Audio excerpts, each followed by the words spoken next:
Said focus and fail fast. Focus and fail fast. Learn quickly, try something new. Is the faster you fail and learn, the faster you succeed. You actually learn to succeed by failing. And if you want to increase your rate of success, you must double your rate of failure, because success lies on the far side of failure. And the concept is, the question is, what is the most valuable and highest paid work that you do? And the answer is thinking.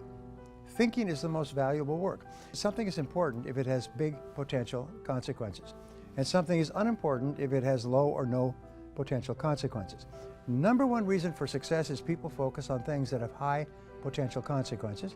Number one reason for failure is people focus on things that have low or no potential consequences. If thinking is the most important thing you do, because of the consequences of thinking determine the entire quality of your life, then the quality of your thinking determines the quality of your life. And so the more time that you spend thinking, and thinking well and thinking clearly, the more successful you are. Is that when your mind is calm, your entire cerebellum, the thinking and deciding brain, functions at its highest level, like turning up all the lights on a dimmer switch. It's functioning like a Christmas tree. But when you get upset and angry, what happens is your thinking reverts to your limbic or emotional system, and your ability to think clearly diminishes dramatically, and you make a lot of mistakes. That's why when you are facing a difficult situation, you have to use every skill, trick, game, whatever it is, stay calm. There are two types of thinking. There's fast thinking and slow thinking. Fast thinking is intuitive, it's instinctive, it's automatic, it's reactionary. I think of it very much as how you would drive through busy traffic. Not giving a lot of thought, you're just interacting. He said the other type of thinking is slow thinking. And slow thinking is where you just slow down the thinking and take time to think through issues. Now, if an issue has little or no consequences, then you can think quickly. You know, what do you have for lunch? What do you pick up on your plate from the buffet? Where do you park your car? The consequences of these decisions are almost non-existent. But if it's a major issue, then you say, wait a minute, this requires slow thinking. Is that the biggest problem that people have is that where they should use slow thinking, they use fast thinking. And entrepreneurs are extremely guilty of that. Is we make important decisions that have long potential consequences, including affecting the lives of people and costing money and even leading to the bankruptcy of a business. We make those decisions with fast thinking when in reality we should be making them with slow thinking. When it's not necessary to decide, it is necessary not to decide. In other words, the professor said, buy as much time as you can for a decision. Put it off. If you can put it off for a day, a weekend, a week, a month, put it off. Some of the best decisions that you make will be decisions that you will allow to steep for a while, like water in tea. So thinking is the most important thing you do. We call it thinking fast and slow.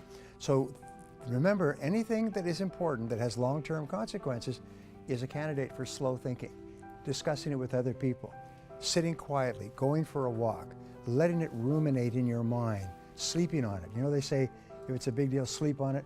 You need to have the courage to look at every part of your life and say, is there anything that I'm doing that, knowing what I now know, I wouldn't get into?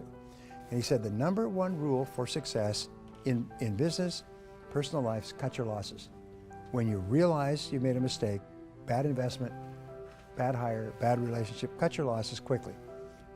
You know, cut your losses, let your winnings ride. So in life, that's what we do. And the faster you cut your losses, fail fast, the faster you can start doing things that are much more productive. In everything that you're doing, always ask yourself, what is the worst possible outcome of this course of action? And can I survive it if it were to occur? And if not, what could I do to make sure it doesn't happen? One of the number one reasons that we worry about anything in life is because of fear. And when you ask yourself, what is the worst thing that can happen in this particular situation? And then if you can say, all right, if that happens, I'll live with it. Then your worry goes away and your mind goes clear and calm. And now you say, now what can I do to make sure that the worst does not happen?